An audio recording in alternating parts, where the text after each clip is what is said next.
عمرنا وشفناه للاسف الشديد.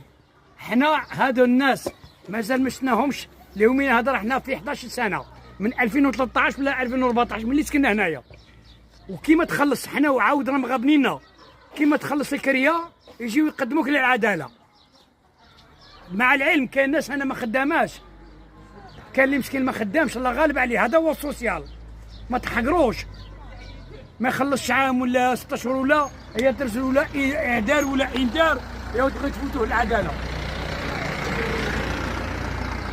راحنا ساكنين في الجزائر بلادنا، ويعني نورمالمون حنا نتمنوا ان شاء الله السلطات الوزاريه تتدخل. وزير السكن قال لي ما يخلصش مليح، نشوفوا كيش نعاونوه، كيش نديروا معاه باش الدوله تعاونه.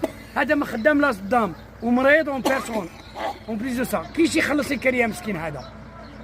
حسبنا الله ونعم الوكيل، والسلام عليكم.